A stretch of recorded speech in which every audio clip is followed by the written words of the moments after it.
Hello, welcome to Mark Langley's Horsemanship Podcast, a podcast helping people to understand their horses better to provide solutions in a calm, connected way. I'm Jenny Barnes. And I'm Mark Langley. Okay, Mark, the first question for this week is your opinion on handling foals. When do you think is the best age to start halter training? Which isn't necessarily the same thing, is it? Yeah, well, handling, you can always start a bit of handling and stuff like that when they're really little. I know there's ways that people put, little harnesses on them so they don't hurt them or anything by putting halters on them and stuff like that. So they get them sort of leading and handle at a really young age. I mean, there's lots of sort of theories on everything. Myself, I really let the foals get to an older age. So at home here, and this obviously we're not big time breeders who breed horses and have to have that this whole thing. We just nowadays we only produce a couple of foals a year. But ideally they don't wean till they're sort of closer to 12 months. But between 6 and 12 months is when I'd probably get that handling on while they're still with their mum. So 6 months old, they're bigger, they're stronger, but that's when I'd probably start to put a halter on them and lead them and stuff like that. Before that though, there's no problem in going out with the mum and, just getting the foal a little interested by standing. They're so curious little animals that they'll come up. If you're friends with that herd and mum and all that sort of thing, well, they're only just going to come up and say hello to you because that's what they do. So if they're with a mum that's quite scary, like say if we've got some old mares that have come from the past and they're always a bit wary of people, and they'll put that in their foals because you want to go and touch the mare, and the mare walks off with the foal starts to get wary like its mum. So it's really good to have them around a fairly curious herd of horses. If you just got all your mares not quiet, then they're going to walk off and the foals will be instinctually, see danger in humans. So, if you do have a mare that's a bit like that and the foal's a bit, she'd be inclined to be, then maybe have that mare in a herd of other quieter horses who are quite, interested, because the mare will only sort of stay away a little bit and the other horses will come up and check you out and the foal will be in there going, well, what are they doing? I just want to check you out a bit too. So maybe you can use those other quieter horses around that mare and foal to get the foal a little interested, so it doesn't just believe what his mum says all the time, or his or she says what his mum says all the time. But basically, when they come up to you as little babies, right from when they're born, right upwards, then basically what I would say is just let them come in, get a little interested in you. But I would always tend to walk away before they walk away. Keep that little bit of interest and curiosity. Maybe let them play with you a little bit, let them go hello, and then just walk away and say I'm not interested anymore. And then come in again and let them be interested and then walk away, say I'm not interested anymore. So you break the conversation off, not them just go, I'm playing with you and I'm not interested with you anymore, I'm going to walk over here. And that's really good, because what it does is it tells them also about body language that I've turned the conversation off. And also in that, when the little foal gets a little bit like pushy on you or something like that, you can just, you can expand your boundary and say, no, you can't push through me, I'm a person, didn't you know that? And they go, oh, I can't push through you, but I'm still curious in you, and things like that. So you can get some stuff established, around them, and also even little things like, if they are pretty nice little foals, you can sort of maybe put your hand on them and they can push against your hand a little and push against it, and then you can just keep a little feel there until they softly yield a little, and then they've learned a little bit of a yielding lesson, so then they don't sort of suddenly fight pressure, because in with their mum and stuff like that, when she folds off to the right or the left, those foals will yield off her feel and energy, and also the feel of her as she pushes across if they've missed it. So there's no problem with a foal yielding off us little, so then later we can put a rope on them. But it's about that 6 months onwards that I start to put a rope around their neck, and the first rope's just a long rope that's not attached, and just around their mum I'll just put a rope around their neck, get them to just follow the feel or bring their thoughts into where I've pulled the rope towards me, and just they think in a little, and then I get them to think in and then step in and just yield a little to that feel. Maybe a few days of doing that, things like that, and they can carry a rope over their back or a stick. You can have a long stick and just gently touch them over while you're still leading their mum around, and then yeah, there's no problems then to put a halter on them, and because their mum's there with you, they're not going to run off so much. So you just sort of use your mum to maybe help them lead a little sometimes, you know, so they can just lead a little, and you put a little feel on them. But I like leaving them be horses for a while, not overdoing the handling when they're super little babies. I'd rather let them grow up a little bit, and then, but at least by the time you wean them, then things are a bit safer, that you can go and deal with them if something goes wrong or something like that. But yeah, the reason we weaned at 12 months is because by that time they've established confidence, and they're out with the other horses, they're going out making friends and things like that, and they're quite independent. And then when they're quite independent, the whole process is a lot easier. And by that stage, the mum would be nearly saying, okay, you know, maybe time to go. Yeah, anywhere from 8 to 12 months with our foals generally. So once they start showing that independence and interest in trotting off and having conversations with other horses, that's always a good sign. Yeah. Okay, staying on the ground, the next question is from Sarah. What is the best way to get her horse to stand still for the farrier, just for barefoot trimming? Okay, so one of my things that I say to everyone is, especially when it comes to foot handling or anything, getting on a horse on a mounting block, same thing, is don't look at how the horse stands, look at how it moves. So there's probably a lot of reasons. The problem with how can I get my horse to stand is there could be two reasons. One reason is your horse is just a bit disconnected and looks around and kind of goes, oh yeah, right, what's happening over there? I need my foot to walk over there. Or one of those quite but curious sort of bouncy minded horses, like we had one just at last clinic, young horse. I didn't think there was any fear in picking up its feet or anything like that, but it just really didn't want to hold its feet up for too long. It wanted its feet back so it could rebalance and walk off or do something else, or you know.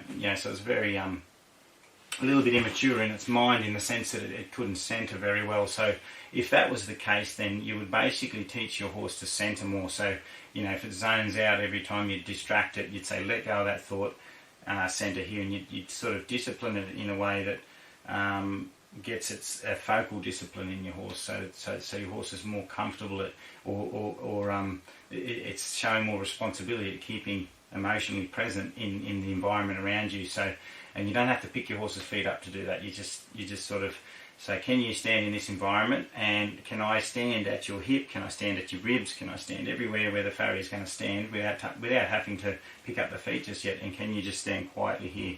So if it's one of those horses that are just bouncing around all the time, you just say let go of that, and then you just stand quietly until the horse goes, oh, I understand now, I'm going to keep my thoughts here. So you can pick up a field to do that. If the field doesn't work, you can bang your leg, you can just pop a flag, whatever, and just get it so it's more present. And then when the horse's mind is not elsewhere, it doesn't need its feet to follow its thoughts. So basically it'll give its feet when its thoughts are in that same environment as you, or the farrier. So if it's a nervous horse, and that's why it's not standing, it could be standing with a brace, and then suddenly, because it's nervous, it's going, I'm going to go over there with my thoughts, and I need my feet back, and it's going to pull away. So the nervous horses, I would do, it's very similar to a mounting block lesson, is you just get the horse to lead past you, and you handle it, and you find out all the braces. So basically, as the eye goes past, it'll get a little hard. You're like a more centered place, so you're walking backwards quietly, but not pushing into it. Maybe even drawing it a little, so stepping away from it, so you're not imposing too much of yourself on them, and you walk them past you. And if you say their eye harden on one particular eye, or they get a little nervous whilst they're walking, then it's important that you teach them to move past you by leading them past you till their whole body's soft and they feel good at every part of their body, right to their tail, and they can move softly, and you can get to a stage that you can send them in a straight line and you can rub them on the hip on both sides. So for the nervous horses, I would tend to work them moving softly, following a feel past me, until they can do that on both sides. And when a horse can move softly beside you, with you in all different positions, then it can stand softly there. But horses that stand there braced, well, they're only ready to move. So if you don't have a degree in reading a horse that's standing still thinking all these different thoughts, just get them to move their feet. As soon as they move their feet, you'll find out 90% of the truth of how they feel by the way they move their feet, and how heavy, how braced, how stiff they are, how they travel away. that basically will tell you most of the truth if you couldn't read it in the way they were standing, you know, because sometimes it's hard for people to get in to work out, oh, my horse is shut down, what's it want to do?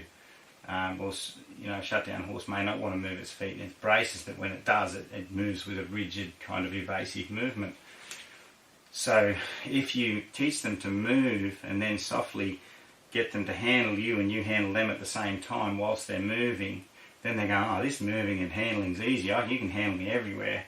And then all of a sudden you stop them and go, can I handle your foot? They go, oh, sure, because I can handle you moving, handling me when I'm moving, so handling standing still's easy. And then you know when they move, you've seen them move so many times when you're close to them and they're not frightened. So you know the movement's going to be possibly more of a soft movement than just a hard movement. And I think that's it.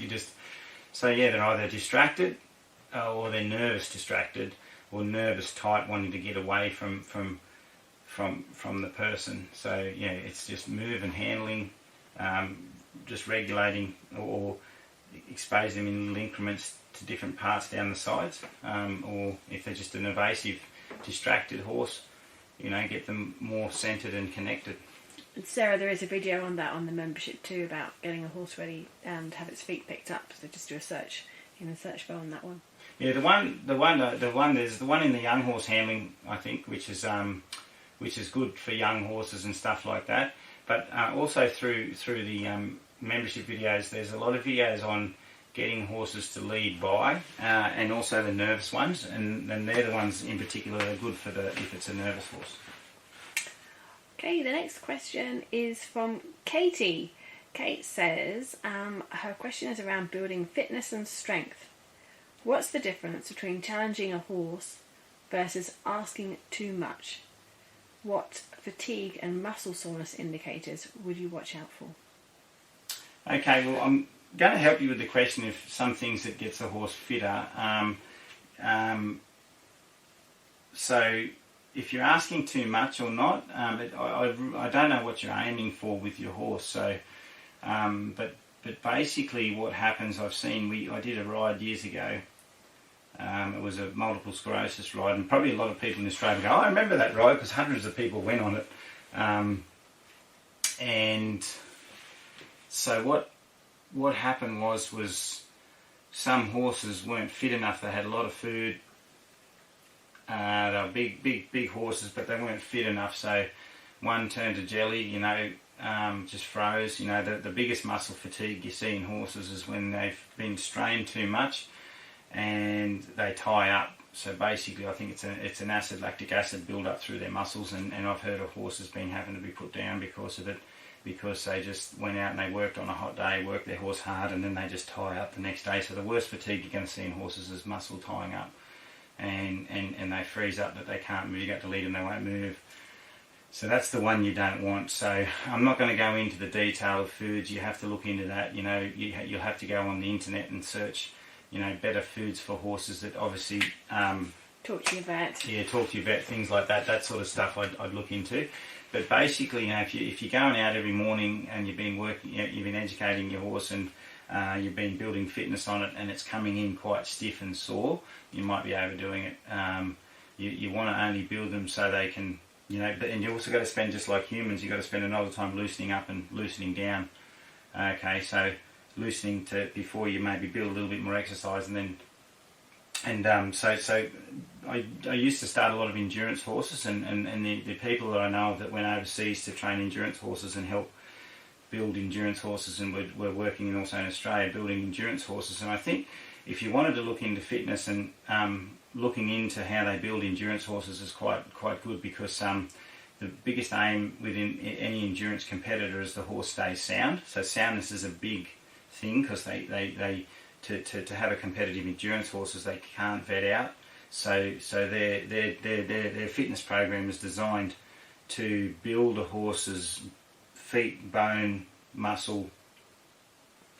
You know, now I'm not going to talk about how they carry themselves, because there's a lot could be done in getting them to carry themselves better,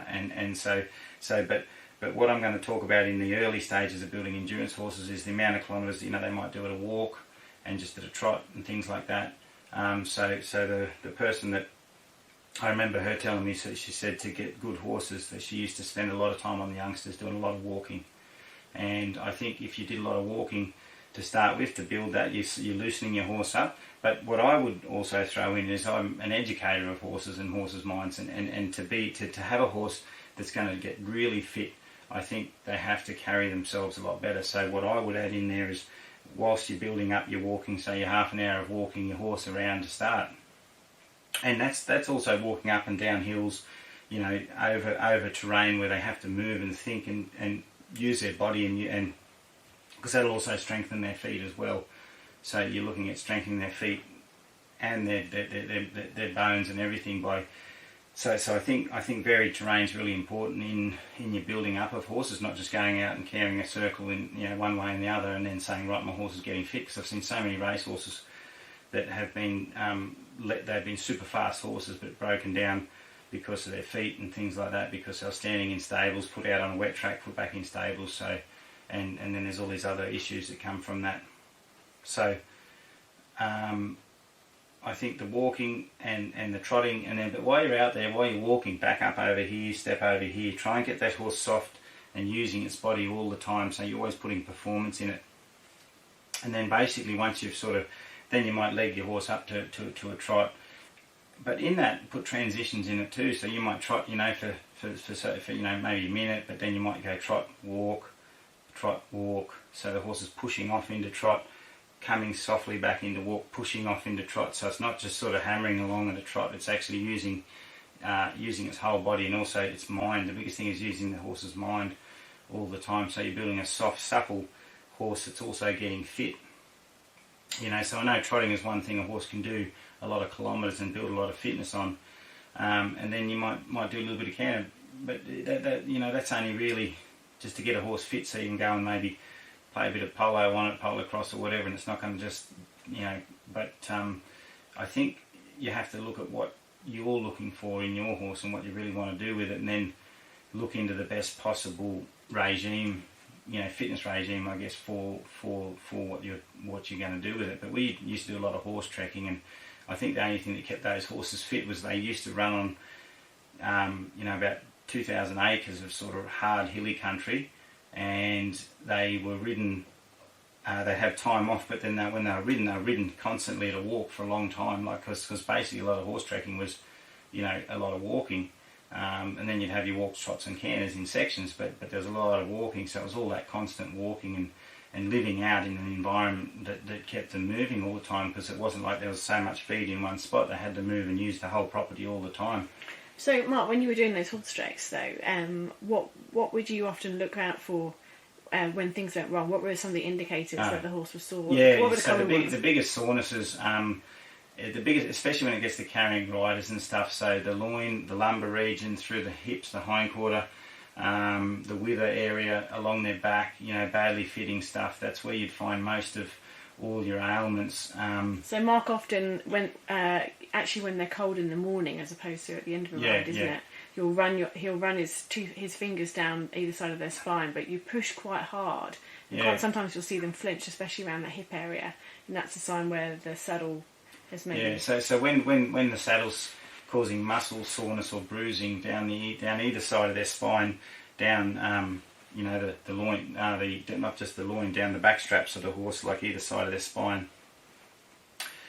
So you're going down across there, so any muscle soreness for the saddle sitting in certain pressure areas and things like that, you'll feel them really flinch on either side of the spine, and that's you've got to be really careful of that, because that becomes like a bruising, and then that becomes a very deep bruising, and that can really lame a horse for a long time. So if you were thinking about getting your horse fit and it wasn't fit, so that's check why that every day. You used to check that every day, didn't you? Yeah, and that's the other thing, is so you're not going to just go out and put you know, if you just went out on your horse and did 2 hours of walking, then on a horse you think, well, I'm only walking, and it's like, well, hang on a minute, that horse is walking carrying the weight of a person.